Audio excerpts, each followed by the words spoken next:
आ रहा है कि 276x1 ये संख्याएं 3 से विभाजित है।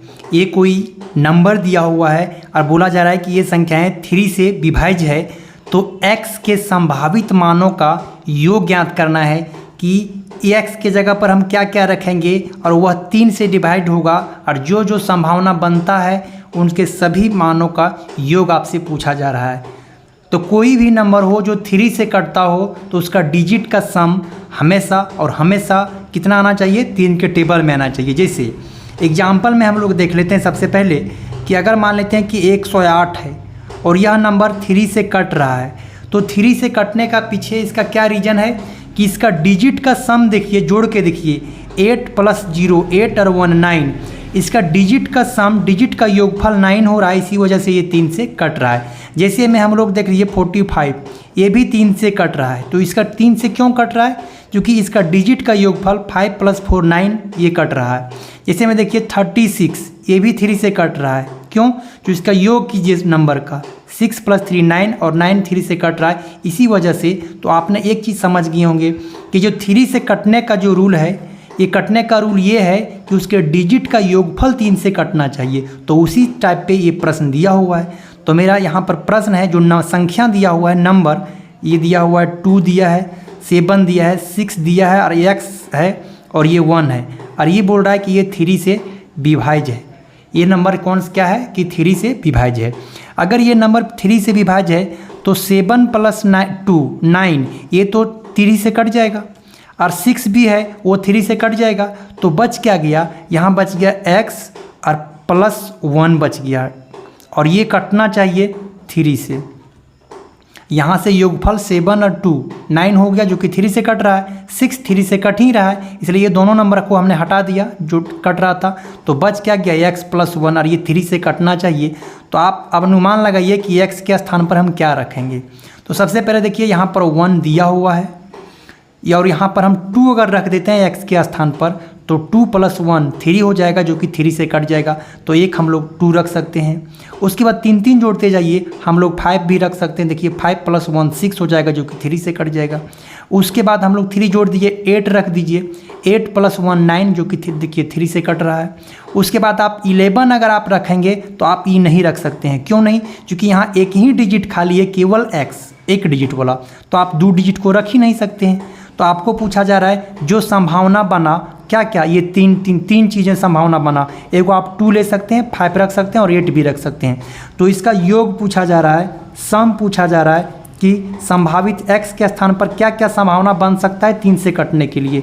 तो एगो 2 बनता है, एगो 5 भी बनता है, और एगो क्या 8 बनता है। इसका योगफल आपसे पूछ रहा है। तो 8 और 5 13 और 2 कितना जाएगा 15। तो किस ऑप्शन में है 15, ऑप्शन नंबर डी इस प्रश्न का बिल्कुल और बिल्कुल राइट आंसर हो जाएगा। तो उम्मीद करेंगे ये प्रश्न आपको समझ में आया होगा। चलते हैं हम लोग नेक्स्ट प्रश्न की ओर। ये रहा फ्रेंड्स नेक्स्ट प्रश्न, अगला ये रहा प्रश्न नंबर 2। प्रश्न नंबर 2 आपके सामने में ये रहा। प्रश्न नंबर 2 आपसे कहा जा रहा है निम्नलिखित में से किस संख्या का वर्गमूल परिमेय होगा। फ्रेंड्स आपसे पूछा जा रहा है निम्नलिखित में से किस संख्या का वर्गमूल एक परिमेय होगा। जैसे देखिए यहाँ पर वर्गमूल 25 है, 25 का वर्गमूल अगर हम लोग निकालेंगे तो 5 निकल जाएगा। तो इसका वर्गमूल जो है परिमेय, तो ये परिमेय संख्या कहेंगे, ये तो परिमेय संख्या है ही। तो जिसका वर्गमूल निकल जाता हो उसी को हम लोग परिमेय संख्या बोलते हैं। जिसका वर्गमूल बाहर निकल आएगा, डिफिनिट रूप से बाहर निकल आएगा, दशमलव में नहीं। जैसे आप यहाँ मान लिए आप ले लिए 26, तो इसका 5 दशमलव कुछ निकलेगा, 6 पुनः ऐसे करके कुछ निकलेगा। तो इसको हम लोग परिमेय संख्या नहीं मानेंगे। जो डिफिनिट रूप से परफेक्ट संख्या निकल जाएगा उसी को हम लोग बोलेंगे क्या, तो उसी नंबर्स को हम लोग बोलते हैं परिमेय संख्या। तो आप देखिए, तो पूछा जा रहा है निम्नलिखित में से किसका वर्गमूल एक परिमेय संख्या होगा। तो मतलब आपसे डेफिनेट रूप से ये पूछा जा रहा है कि किसका वर्गमूल निकल सकता है। ये 4 ऑप्शन है, उसमें से किसका वर्गमूल निकालना संभव है। तो फ्रेंड्स सबसे पहले आपको वर्गमूल तभी निकलता है, जैसे आप यहाँ 36 का वर्गमूल है, 36 का वर्गमूल क्यों निकाल पाते हैं, क्योंकि एक ही संख्या को 2 बार लिख के गुना किया गया होगा 36, और 36 का वर्गमूल क्या निकल जाता हो 6। तो वर्गमूल निकालने के लिए तो आपको कौन सी संख्या का वर्गमूल यहाँ से निकल पाएगा, ये आपसे पूछा जा रहा है प्रश्न में, क्लियर रूप से यही पूछा जा रहा है। तो प्रश्न में ये पूछा जा रहा है, तो इसको सॉल्व कैसे करेंगे। तो सॉल्व करने का तरीका कि निम्नलिखित में से देख के बताइए कि सब किसका वर्गमूल निकाला जा सकता है। तो सभी संख्या का क्या वर्गमूल निकाल के चेक करेंगे, तो ये प्रोसेस बहुत लंबा हो जाएगा। इसे शॉर्ट में हम आपको बताते हैं कि इसका वर्गमूल में पहचानने का हम लोग 4 नियम बताते हैं। पहला नियम क्या कहते हैं कि जिस संख्या के लास्ट में 2, 3, 7 और 8 हो, जिस संख्या के लास्ट में 2, 3, 7, 8 होगा वह संख्या कभी भी किसी नंबर्स का परफेक्ट स्क्वायर नहीं होगा और वह संख्या कभी भी पूर्ण वर्ग नहीं होगा। हमने क्या बोला, एक बार फिर से रिपीट कर दे रहे हैं कि यदि किसी संख्या के अंत में 2 हो, 3 हो, 7 हो और 8 हो तो यह संख्या कभी भी किसी नंबर्स का वर्ग नहीं हो सकता। तो आप बताइए, यहाँ 2 है, 3 है, 8 है, यह किसी भी नंबर का वर्ग नहीं हो सकता है, ये भी नहीं हो सकता, ये भी नहीं हो सकता है। तो एक ही वो ऑप्शन होता है, ये ऑप्शन नंबर डी इस प्रश्न का बिल्कुल राइट आंसर हो जाएगा। तो चारों नियम समझ लीजिए। दूसरा नियम हम बता देते हैं। पहला नियम ये हो गया कि यदि किसी संख्या के लास्ट में 2, 3, 7 और 8 होगा तो वह संख्या कभी भी किसी नंबर्स का परफेक्ट स्क्वायर यानी वर्गमूल नहीं निकलेगा। दूसरा प्रॉपर्टीज ये होता है, यदि किसी संख्या का अंतिम 2 अंक, यहाँ पर लिख देते हैं अंतिम 2 अंक, अंतिम 2 अंक दोनों अगर ऑड मिल जाए, विषम मिल जाए, तो वह भी किसी नंबर्स का वर्ग नहीं हो सकता। यदि किसी संख्या का अंतिम 2 अंक, किसी भी का अंतिम 2 अंक ले लीजिए, अगर दोनों ही ओड हो, विषम संख्या हो, तो वह भी किसी नंबर्स का परफेक्ट स्क्वायर नहीं हो सकता है, दोनों अगर ओड होगा तो। और तीसरा प्रॉपर्टीज हम लोग ये बता देते हैं, तीसरा प्रॉपर्टीज कि यदि किसी संख्या के अंत में 1 0 हो, 3 0 हो, 5 0 हो, 7 0 हो, तो वह भी किसी नंबर्स का परफेक्ट स्क्वायर नहीं हो सकता। चौथा नंबर में हम लोग बढ़ा देते हैं कि यदि किसी संख्या को, यदि आप किसी भी परफेक्ट स्क्वायर नंबर को, परफेक्ट स्क्वायर नंबर को अगर आप 9 से डिवाइड करेंगे तो उसका जो रिमाइंडर बचेगा वह हमेशा क्या बचना चाहिए, 0, 1, 4 और 7 ही बचना चाहिए। यही 4 डिजिट बचना चाहिए, उसके सिवा दूसरा और कोई नंबर नहीं बच सकता। तो ये 4 नियम है वर्गमूल पहचानने का। तो ये चारों नियम आपको विशेष रूप से ध्यान रखना पड़ेगा। यदि किसी संख्या के लास्ट में 2, 3, 7, 8 हो जाए, वह किसी नंबर्स का परफेक्ट स्क्वायर नहीं होगा, वर्गमूल नहीं निकलेगा। यदि 2 अंक दोनों विषम हो तो वह भी किसी नंबर्स का परफेक्ट स्क्वायर नहीं हो सकता, वर्गमूल नहीं निकलेगा। तीसरा ऑप्शन है कि लास्ट में 1 0, 3 0, 5 0, 7 0, 9 0 होगा तो वह भी किसी नंबर्स का परफेक्ट स्क्वायर नहीं होगा। चौथा नंबर हमने सीख लिया कि परफेक्ट स्क्वायर नंबर को यानी पूर्ण वर्ग किसी भी संख्या को 9 से विभाग लगाएंगे तो रिमाइंडर केवल यही 4 बचेगा। तो उम्मीद करेंगे तो इस चारों पॉइंट से एक ही पॉइंट से बन गया प्रश्न कि 2, 3, 7, 8 होगा, ये कभी परफेक्ट स्क्वायर नहीं होगा। तो एक ही ऑप्शन डी नंबर छट रहा था। प्रश्न नंबर 3, प्रश्न नंबर क्या हो जाएगा, 3 नंबर प्रश्न। प्रश्न नंबर 3 में जिसको हम लोग बोलते हैं, इस फ्रैक्शनल को हम लोग बोलते हैं बोदर फ्रैक्शनल, या तो फिर इसको लंगड़ा भिन्न बोलते हैं, है ना। तो इसी प्रश्नों को हम लोग सबसे शॉर्ट में किस प्रकार से सॉल्व करेंगे, तो आइए हम आपको सॉल्व करते हैं। सबसे पहले नीचे में देखिए लिखा हुआ है 1/2, तो हम लोग यहाँ लिख लेंगे एक बार 1 और यहाँ पे 2 लिख लेंगे। उसके बाद 1 2 3 1 है तो हम लोग 3 डॉट यहाँ पे लगा देंगे। उसके बाद पहला जो 1 है उसमें माइनस लगा हुआ है तो यहाँ हम लोग माइनस दे देंगे। उसके बाद प्लस है तो हम लोग यहाँ सिंबल प्लस दे देंगे। उसके बाद फिर प्लस है, उसके बाद देखेंगे प्लस तक। ऐसा करने से हम लोगों को 1 जो बट्टे में लिखा हुआ उसके नीचे तक सॉल्यूशन हो जाएगा, उसके नीचे तक यहाँ से यहाँ तक सॉल्यूशन हो जाएगा। तो सबसे पहले माइनस का सिंबल है तो हम लोग माइनस कर देंगे, तो 2 में से 1 चला जाएगा तो यहाँ क्या बच जाएगा, 1 बचा जाएगा। उसके बाद नेक्स्ट क्या है, जोड़ना है, तो आगे वाला को जोड़ते जाइए। यहाँ क्या हो जाएगा 3, फिर आगे वाला को प्लस है तो प्लस है तो जोड़ के लिखिए, प्लस है आगे में तो जोड़ के लिखिए। तो यहाँ कितना आ जाएगा, तो 3 + 1 4 हो जाएगा। और इस सवाल का जो उत्तर हो जाएगा, अगर यहाँ पे 1 नहीं होता तो इस सवाल का उत्तर हो जाता, देखिए ये 3 है और ये 4 है तो ये हो जाता 3/, इसका सवाल का उत्तर हो जाता 4/3। ये सवाल का उत्तर हो जाता 4/3। 3। लेकिन हम लोग यहाँ तक लेके सॉल्व किए हैं तो 1 का वैल्यू आया है, यानी ये सवाल अभी तक ऐसे आया है 1/4/3 अभी तक सवाल का उत्तर आया है। तो इसको फिर उल्टा हो जाएगा तो 3/4 हो जाएगा। ये आपके सवाल का राइट आंसर हो जाएगा। तो नेक्स्ट प्रश्न हम लोग चलते हैं, प्रश्न नंबर अगला। नेक्स्ट प्रश्न में हम लोग चलते हैं। नेक्स्ट नंबर प्रश्न आपसे कहा जा रहा है 4 नंबर प्रश्न को आप देखिए। 4 नंबर प्रश्न में दिया हुआ है कि a के पावर q, b के पावर q और c के पावर q, और अलग से एक नंबर दिया हुआ है a square, b square, c square, और तीसरा नंबर है a b c, और एक चौथा नंबर भी है a स्क्वायर b c का मास ऑफ और HCF आपको ज्ञात करने के लिए कहा जा रहा है। यानी इस नंबर का आपको क्या फाइंड आउट करना है, तो HCF ज्ञात करना है। तो HCF ज्ञात करने के लिए सबसे पहले क्या करना पड़ेगा, देखिए चारों नंबर को लिखिए। a के पावर 3 लिखा गया है, b के पावर यहाँ 3 है, c के पावर क्या है 3। दूसरा नंबर जो लिखा हुआ है a स्क्वायर लिखा हुआ है, b स्क्वायर लिखा हुआ है, c स्क्वायर लिखा हुआ है। अगला लिखा हुआ है तीसरा नंबर a b c लिखा हुआ है। फोर्थ नंबर लिखा हुआ है a स्क्वायर b c लिखा हुआ है, और इसको हमको HCF फाइंड करना है।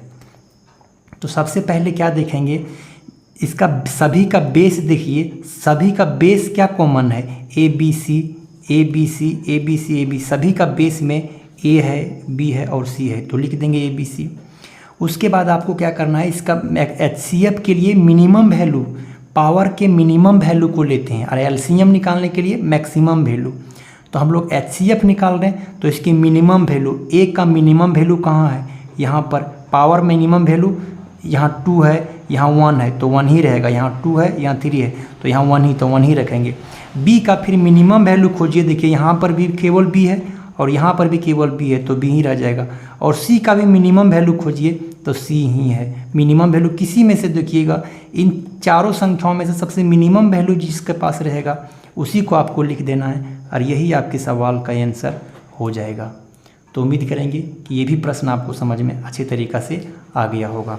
तो अब चलते हैं हम लोग नेक्स्ट नंबर प्रश्न में। ये रहा नेक्स्ट प्रश्न, ये रहा आपके सामने में नेक्स्ट प्रश्न। नेक्स्ट प्रश्न आपसे बोला जा रहा है कि किसी विद्यालय में लड़कों और लड़कियों की संख्या का अनुपात 3:2 है। यदि 20% लड़कों और 25% लड़कियों को छात्रवृत्ति प्राप्त होती है तो कितने प्रतिशत छात्र को छात्रवृत्ति नहीं प्राप्त होती है। तो सबसे पहले हम लोग क्या करेंगे, बॉयज़ और रेशियो क्या लिख लेंगे, गर्ल्स। तो बॉयज़ का रेशियो देखिए 3 दिया हुआ है और गर्ल्स का क्या लिखा हुआ है 2 लिखा हुआ है, तो हम लोग लिख लेंगे, यहाँ तक कोई दिक्कत नहीं है। उसके बाद 20% लड़कों को छात्रवृत्ति मिलता है और 25% को छात्रवृत्ति मिलता है, और आपसे पूछा गया है कि प्राप्त नहीं होता है उसका रेशियो आपसे पूछा गया है। तो हम लोग क्या करेंगे, 3 लिख देंगे, यहाँ 2 लिख देंगे, और दोनों को जोड़ के यहाँ पर हम लोग 5 लिख देंगे। तो यदि लड़कों के 20% को मिला है तो उसमें से 80% ऐसे हैं जिसको नहीं मिला है, और गर्ल्स का 25% लड़कियों को छात्रवृत्ति मिला है तो उसमें से 75% ऐसा है जिसके पास छात्रवृत्ति नहीं मिला है। तो हम लोग नहीं पूछा है तो नहीं वाला लेके चलेंगे। तो टोटल दोनों मिला के 5 में से कितना को नहीं मिला है ये निकल जाएगा। तो परसेंटेज सब कॉमन लेके हटा सकते हैं। तो 240 यहाँ पर आ जाएगा, 150 यहाँ पर आ जाएगा, और बराबर यहाँ का हो जाएगा 5x हो जाएगा। उसके बाद आप ऐड कर लीजिए 0, 9 और ये हो जाएगा 3, और भाग लगा दीजिए आप 5 से, तो इसका वैल्यू निकल के आ जाएगा 5 7 35 हो जाएगा, बच जाएगा 4, तो 5 8 40 हो जाएगा, यानी 78%। ऑप्शन नंबर डी इस प्रश्न का बिल्कुल और बिल्कुल राइट आंसर हो जाएगा। तो राइट आंसर हो जाएगा ऑप्शन नंबर डी। ये क्या है कि 78% को छात्रवृत्ति नहीं मिलता है। तो उम्मीद करेंगे ये भी प्रश्न आपको समझ में आ गया होगा। हम लोग चलते हैं नेक्स्ट प्रश्न की ओर।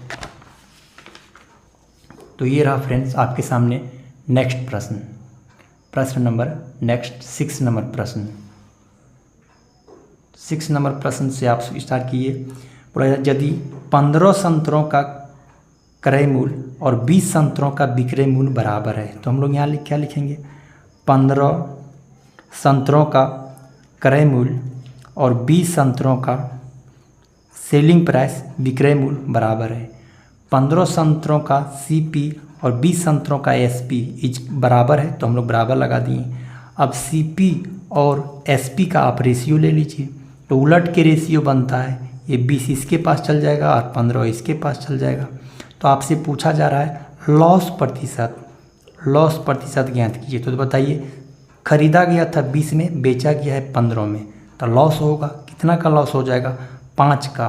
तो लॉस पर प्रतिशत में ज्ञात करने के लिए हानि गुने 100 बटे क्रय मूल्य चाहिए, तो क्रय मूल्य कितना है गया? 20। 20 पच्चे 100, 5 गुने 5 कितना प्रतिशत आ जाएगा? तो 25% इस सवाल का राइट आंसर हो जाएगा। Option number C will be the correct answer हो जाएगा। चलते हैं हम लोग नेक्स्ट प्रश्न की ओर। प्रश्न नंबर हो जाएगा 7 नंबर प्रश्न। 7 नंबर प्रश्न 7 नंबर प्रश्न को आप देखिए, बोला जा रहा है 25 लीटर के एक मिश्रण में दूध और पानी है। 25 लीटर का मिश्रण तैयार किया गया है और उस मिश्रण में क्या क्या चीज़ें हैं? दूध है और पानी है। का रेशियो भी दिया हुआ है 4:1 है।